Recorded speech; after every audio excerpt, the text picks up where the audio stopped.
Hey, this is Lee McWhorter, cybersecurity instructor for WazU. Welcome to the first section of the logging and monitoring class that begins in 2 days. This is being pre-recorded due to some travels I have for a faculty conference and teaching at that event next week, as I've actually disclosed to everyone in this class and pretty much everybody in the program, including new people starting this week. I just finished shooting the new folks' first video. And so I wanted to shoot this one for the first time we've done the logging and monitoring class in the 33-week format. So congratulations for reaching this far. We, of course, don't have to go over all the basics like in the other one. You've been in the program quite a while, about 2/3 of the way through now. Logging and monitoring is just like most of our other classes, a 10-unit class. We'll cover the first 3 here today.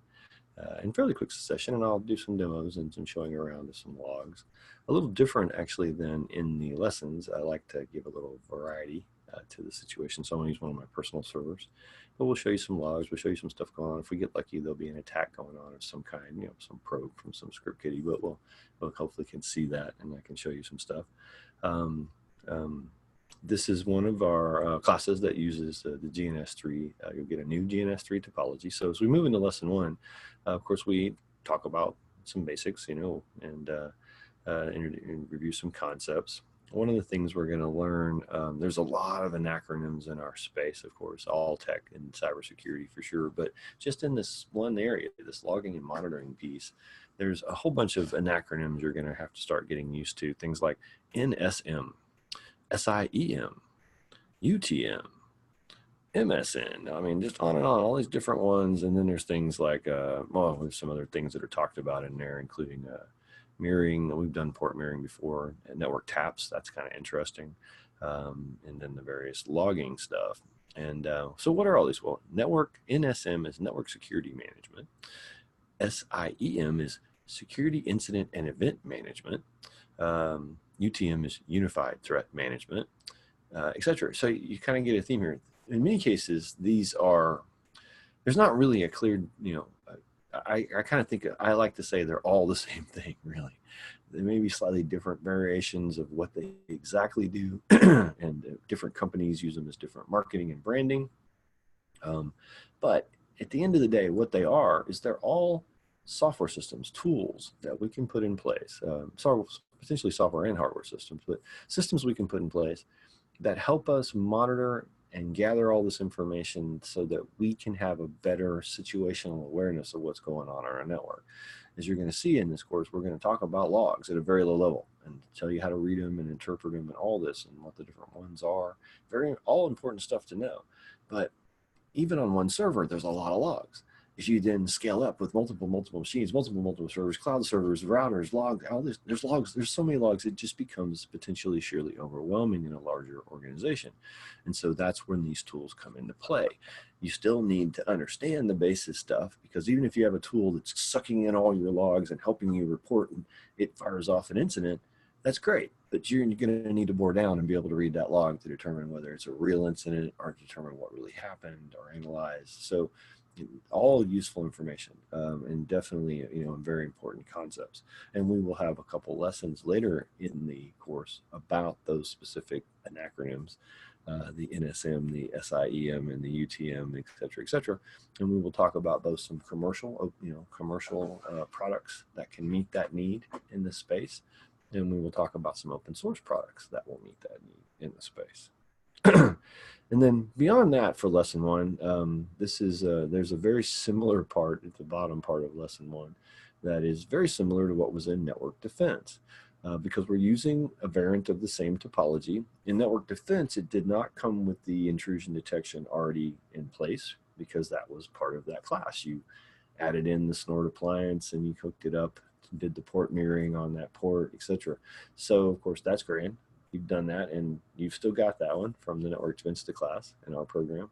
But we want to start with a fresh topology, and so we created a variant, and so it's already there. It's at that same point.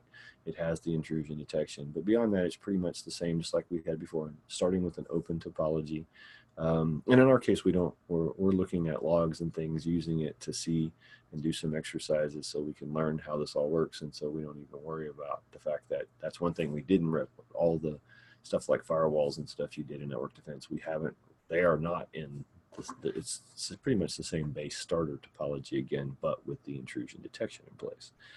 So you do the same things. You have to import that project, do a save as, so you have another version to work with, there's instructions on how to bring in all the appliances if needed, but at this point you should have already done that from the previous class, so you can generally probably safely not worry about that piece.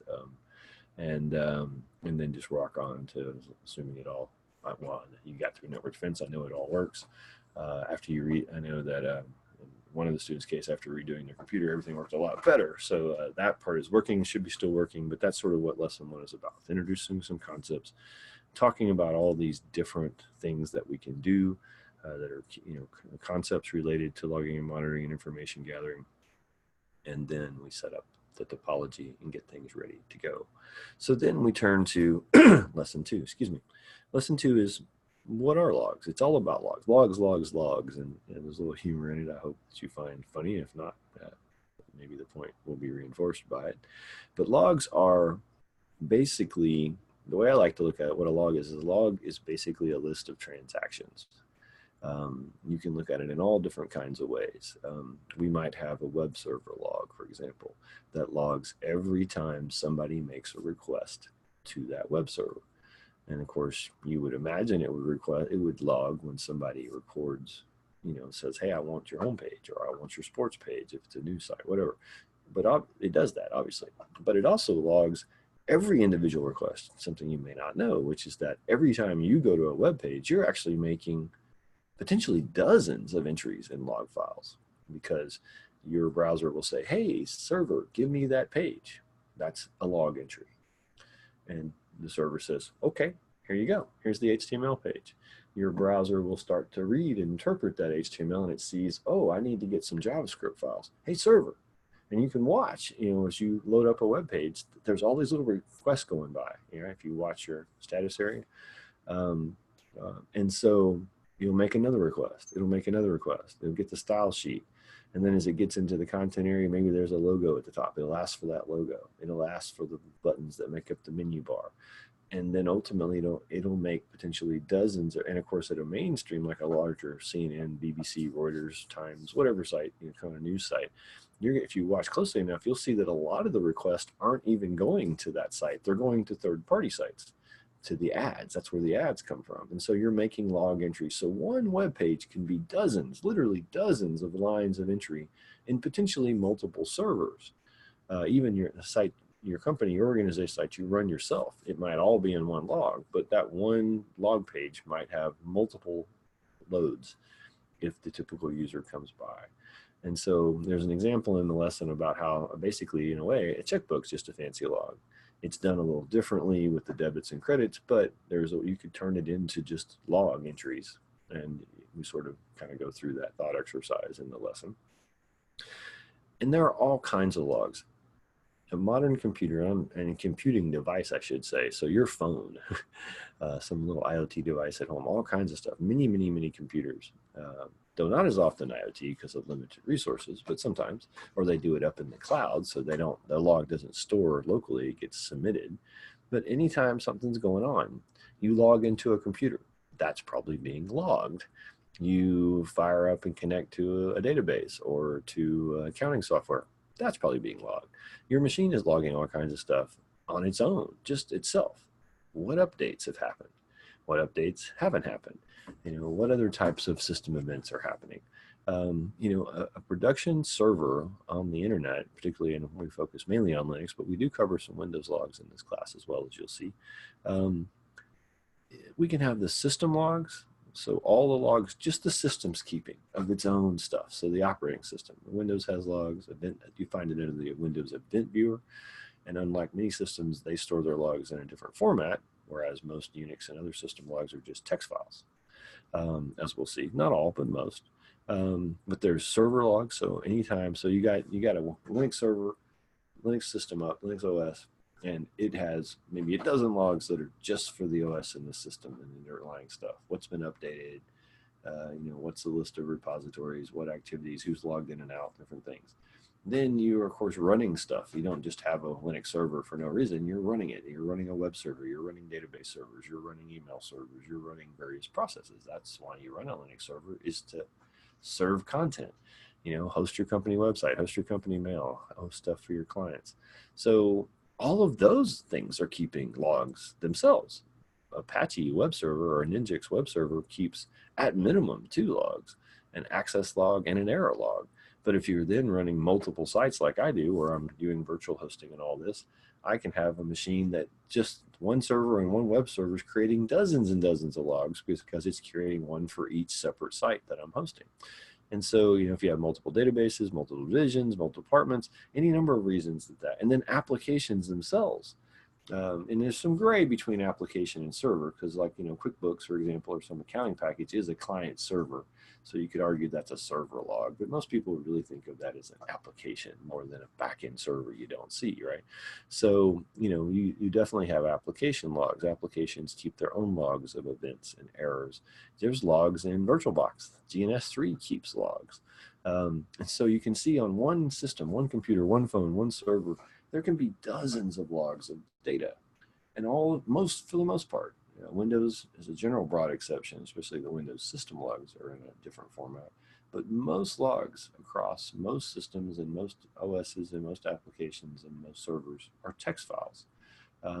It's very efficient to just store that information. There's usually a very simple format. You see the date, the time, the process, the ID, the message, the error, whatever, and you'll see that they're just rows of data.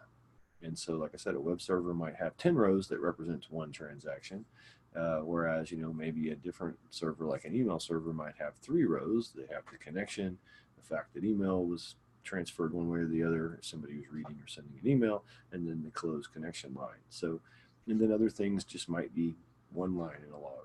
The server rebooted at X. That's it. That's what we're keeping track of when it stopped and shut down, and that's in the log.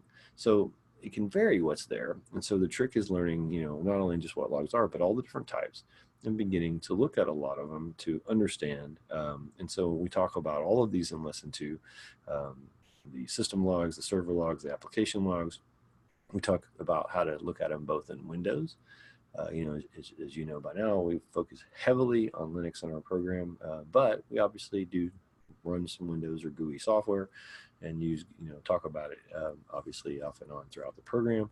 And so it was important to understand you're going to, while you probably more likely are going to be running Windows servers in an enterprise environment, like, inside Active Directory, things like that, you still need to know where those logs are. And of course, if an event is happening or an incident happens that involves Windows PCs, you need to know where those logs are. But of course, for the most part, the servers that are up in the cloud, things like that, we're going to be dealing with Linux more. And so we do cover both. We cover how to deal with Windows and find out where they are, where they live. Even though their format is different than text, it's known, so other tools can ingest those logs, just like other tools like these command monitoring packages we'll talk about in later weeks. They can ingest all these logs and then summarize that data for you. And then we talk a great deal about the different Linux logs.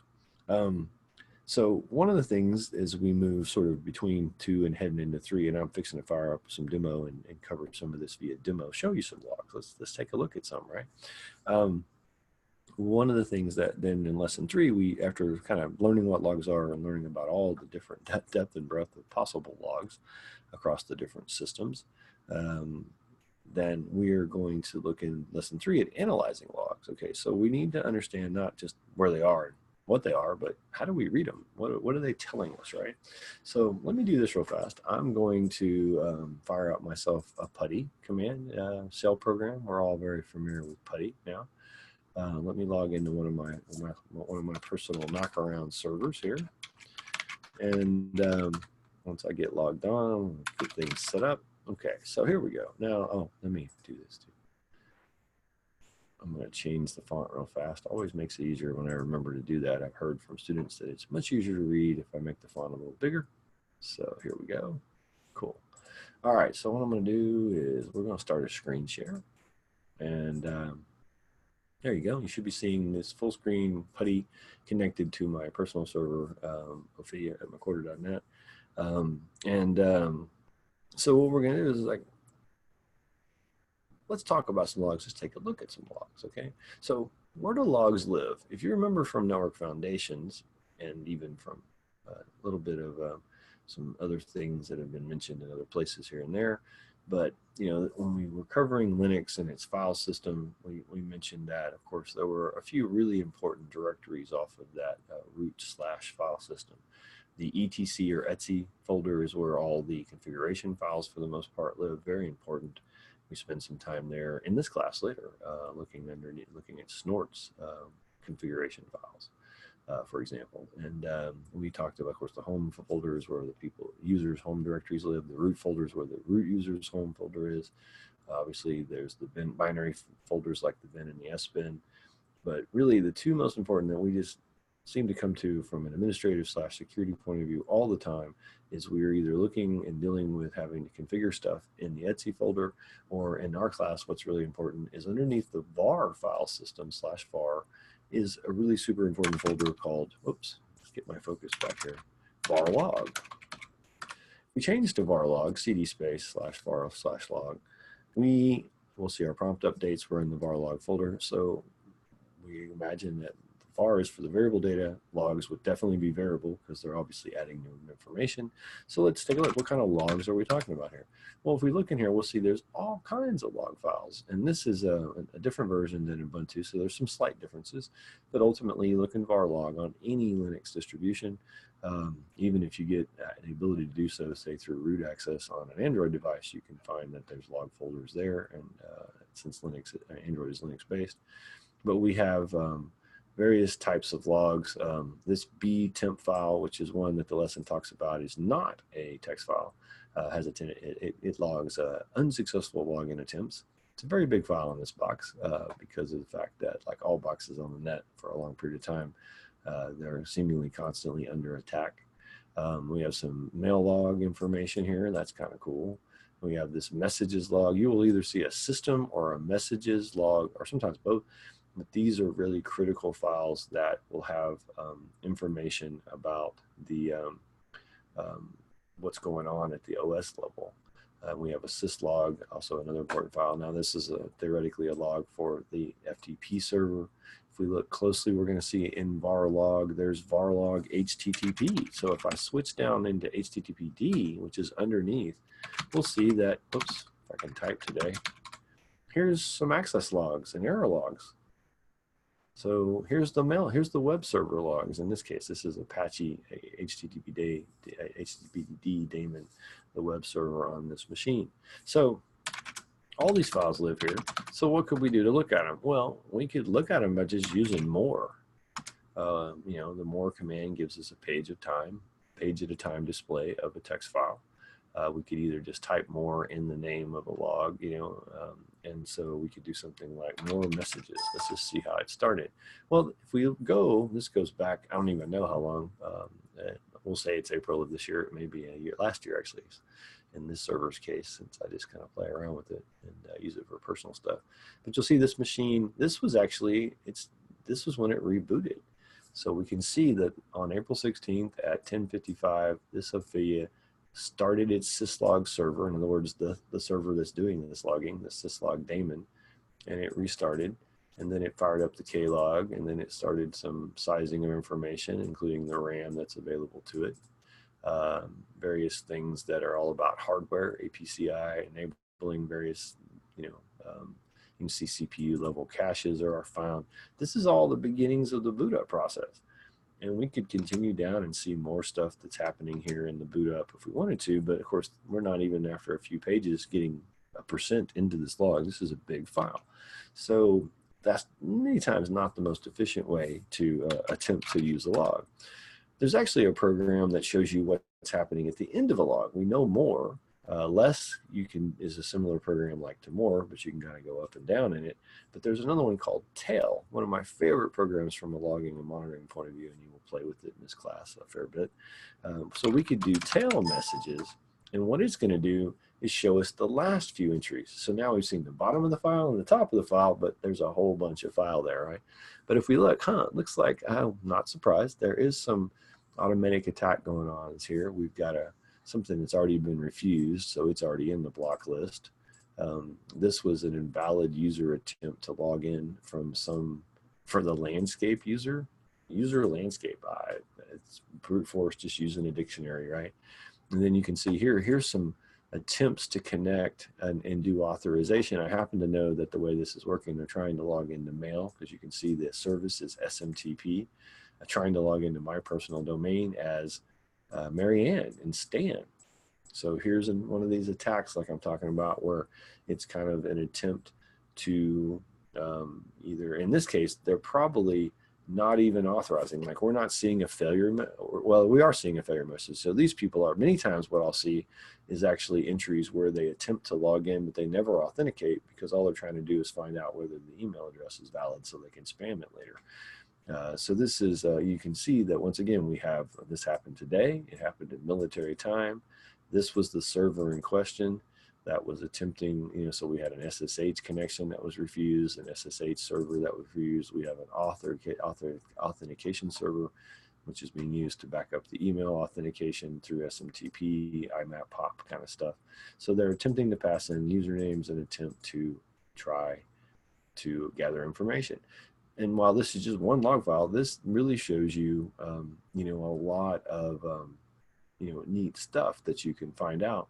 You can figure out what's going on. If somebody's, and of course, if we could potentially, now you notice that this line is actually only part of the process though, because what's happening is it says, okay, well, this failed at this domain.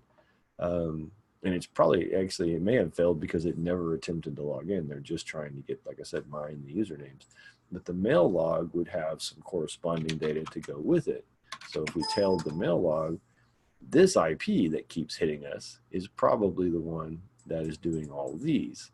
And I could watch them in real time if I wanted to. And of course, at that point, the system may ultimately kick in and block this, or I could add this IP here to the block list myself, and we could block that IP because they're continuing to try to probe us, right, and try to find out what all of our usernames are.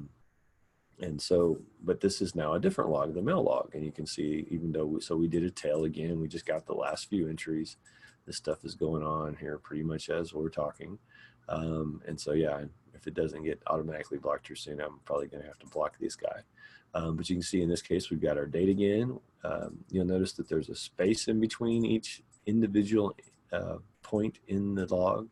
So usually logs are space delimited, so that there's a very clear, even if you download the log, and put it in like a notepad, it'll all go out as one long line. We can see that, like, this is wrapping right here, right?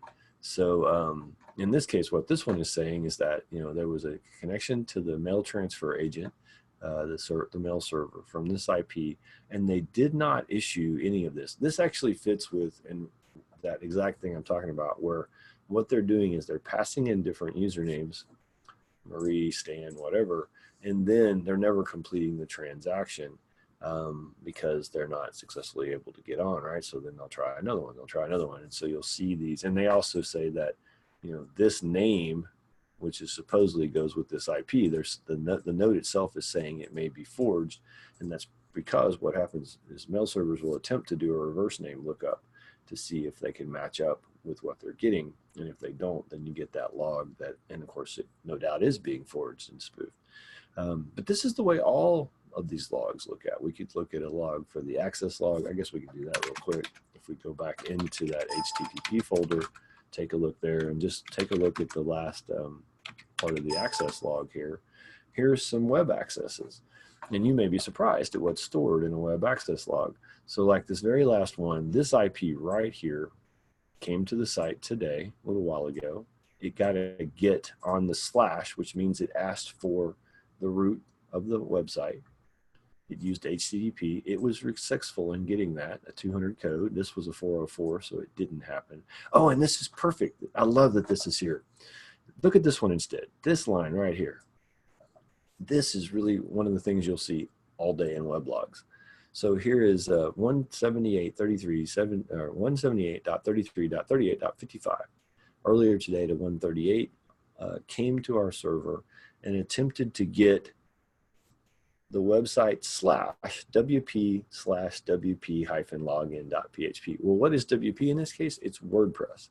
WordPress is one of the most popular web frameworks out there. And I am not running WordPress on this server, which is thus why it ultimately got a 404. You can see right over here. We can see that this attack actually came from an Ubuntu Linux machine using the Firefox 6.0. That's at least, that may not be valid. Like they probably weren't manually typing in. This was a tool, right? This was some kind of attack tool, script kiddie level, automatic kind of tool that was attempting to see if it can find WordPress login sites. One of the things, if you ever set up a WordPress site, WordPress specifically tells you to move the WordPress login to a different place. It can be anywhere. You should rename it. You should move it. That's one of their security settings. It's effectively a little security by obscurity, because if you leave it right there where it normally is, somebody's going to find it by just scanning your website. And if they do, then they're going to turn back around and start trying to log into it with another piece of their, another component of their attack. And so, and sometimes you need to, as you'll see as we go into deeper into this and into later lessons, you literally need to be able to analyze the results of multiple logs, and thus need to correlate times, make sure your times are right, be able to understand that, somebody maybe went to your website, then tried to probe this service, then tried to look at the database, and you can see all these in these different logs and kind of analyze what somebody's doing. But I'm glad that one was there. We can see a lot of these, actually some of these just may be bots, because the weird thing about it is they're definitely not, here's scrapey.org. So they were just like a Google bot. Here's a perfect one. Here's Bing bot, actually. So here's another good line. Here's Bing came by and they asked for the robot text file, didn't find it. So they know there's nothing they're supposed to ignore.